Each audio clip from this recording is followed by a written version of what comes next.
Hello, Facebook. I am Amanda Werner. I teach 8th grade English in the Bay Area. I also teach drama, and I help mostly middle school teachers, but also high school and elementary teachers simplify their lives and engage their students with reading and writing workshop, because I have found that reading and writing workshop methods just make everything so much more straightforward and just my life simpler, which we need that as teachers, right?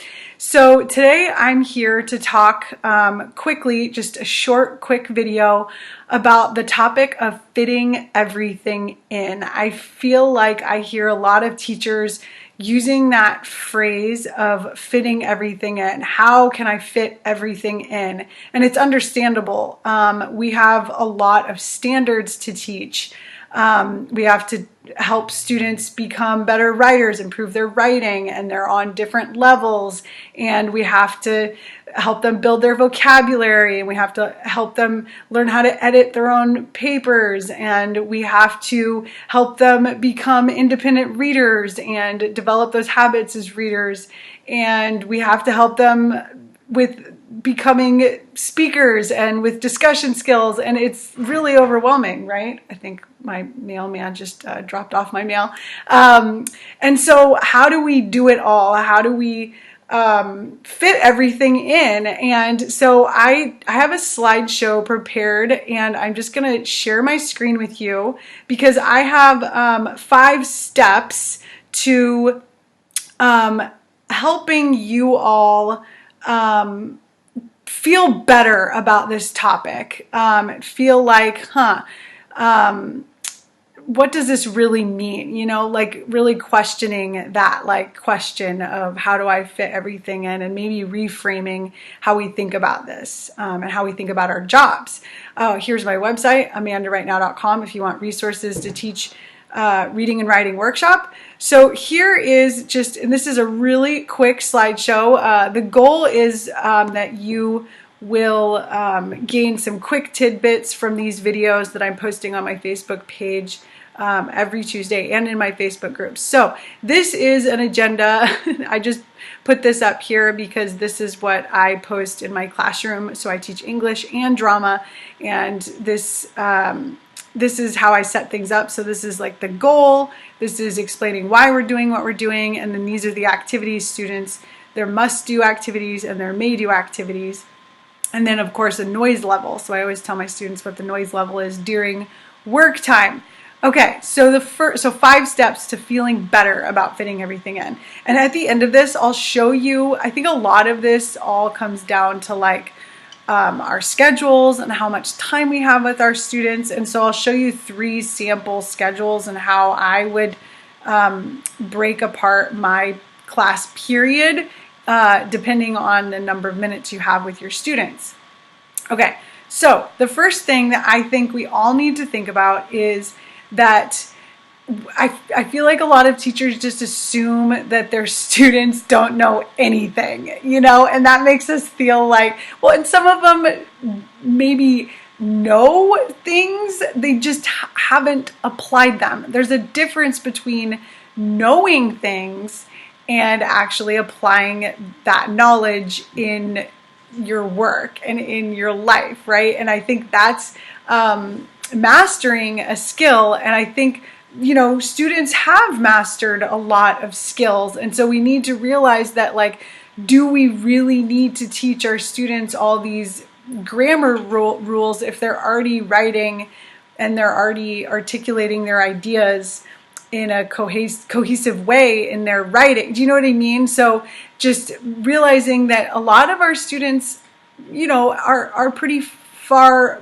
even beyond grade level or at grade level. A lot of them aren't, of course, but you know, instead of feeling like all this pressure to do everything for the students in front of you, realize that, you know, there are many teachers that came before you, you know, that really helped these students to develop who they are now, and you are one of those people.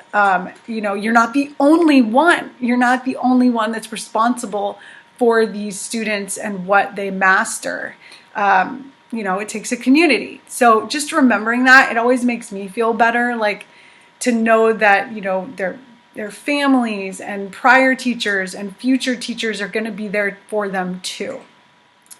And then also, I think it's important to remember that our job is more than just teaching standards. And I think that our job, in my opinion, we all have our own opinions about like what a teacher's, ultimate goal is. But to me, I want my students to build confidence. I want them to feel confident in their voices, because I feel like that can take them really far in life. I want them to feel like what they have to say matters, and I want them to feel positive about themselves, hence this picture. So I think, and you're probably like, well, then how do I fit that in too? Like you're saying I have to fit this in too? No, I'm saying this is just one teacher's opinion, but I would prioritize this over grammar and this over, students learning what personification is. I think this is more important than students getting an A on a quiz about a chapter in a book. Just one teacher's opinion. So to keep things into perspective so that you're not feeling super overwhelmed, I highly recommend that you create a chart or a list of what you hope your students learn in your class. And this is what I have. So I created this what I hope you learn in this class chart. And these are the things that I value most as a teacher. So the first one, I was just mentioning this, confidence. What you have to say matters. I want to hear what you have to say. And workshop hinges on students developing their voice and their confidence and learning about themselves as readers and writers. And so this is a top priority for me, is helping students realize that what they have to say matters. And because I feel like a lot of students, their voices are suppressed, and we make them jump through all these hoops and we don't ever ask them what they think. And they become these robots that write these 5-paragraph essays, and we wonder, like, why can't they write creatively? Well, because for years and years and years we have not prioritized this at all. What you have to say matters. So I tell my students this: what you have to say matters. Reading widely, reading a variety of texts, whether it's magazines or online articles or comic books or young adult novels, it's so good for you, and it can change your life. It can make you a better person. It builds your vocabulary. It helps you communicate and articulate yourself better. Okay, and then I want students to learn how to find books they will truly enjoy. This is one mission that I have all year long. Those students who admit to me that they just don't like reading, I try and put books in their hands that I think, maybe try this. You might not like it, but just try it out. So that's really important to me. Yes, writing is tough, but it matters, especially in this age, in this modern era where we are communicating all over the place on social media, and students have YouTube channels, and so they need to write outlines, right, for their YouTube videos, and they need to be able to communicate what they're thinking effectively through all of these different outlets. So writing matters so much, and I think students don't realize how much they really do need writing and need to succeed at writing. And then how to have meaningful discussions. Communicating with others is so valuable. It's so important. And notice none of this has to do with standards. None of this really. Some of it the standards. Some of this is in the standards. But mindfulness, kindness, gratitude, I don't think those are in the standards. So just keeping things in perspective, I think, is so important when asking this question of how can I fit everything in. if you're trying to fit everything in, you're probably a frantic teacher that's super stressed out, and you're not modeling this attitude of kindness and calm, and you set the tone in your classroom. So instead of saying, how can I fit everything in, maybe ask yourself, how can I prioritize, and how can I write down, like, how can I communicate with my students what matters most and what I hope they get out of this class by the end of the year. And then this is the fourth way that you can feel better about fitting everything in. So teaching something doesn't mean students have mastered the skill enough to apply it to new situations. They need many, many opportunities to read, write, talk, practice. They need lots of exposure. Just because you taught one lesson on illusions doesn't mean that students fully get it and can fully find illusions in literature and like discuss them in a conversation, like a Socratic seminar. The reason I bring up illusions is because I've been teaching illusions and I keep bringing illusions up because I just taught it last week. And so they need multiple opportunities, and you need to bring it up over and over again and have them practice pinpointing these things in their literature. And I want to show you, this is a schedule when teaching a reading workshop unit, a whole class novel unit, but you're also teaching reading workshop at the same time. So you're allowing students choice in what they read, and you're reading a whole class novel. And how much reading are they getting done in a unit like this? A lot. How much discussion are they getting done? A lot, because they're talking about their books with groups and with the whole class. If you're doing some sort of the whole class type of discussion, and there's many different ways that you can organize discussions. But this is an example of a schedule where you can be sure that you're meeting many, many standards when you're allowing for this much time for students to read, and then writing and talking about books, responding via Post-its to the novel they're reading.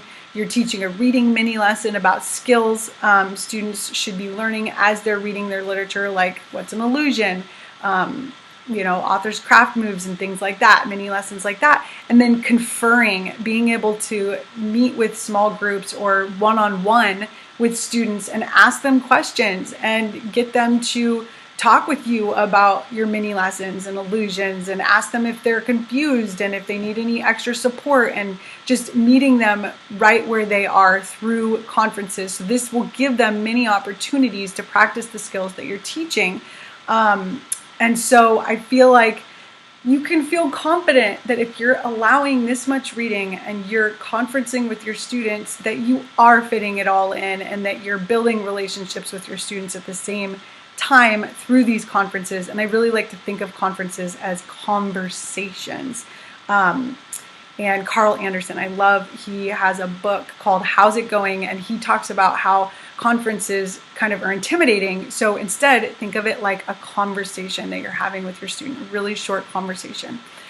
Okay, and then the last thing that I want to leave you with is do something that relaxes you every day. So this is actually a picture of a meditation station that I created in my classroom, and just breathing with your students and realizing that, guess what?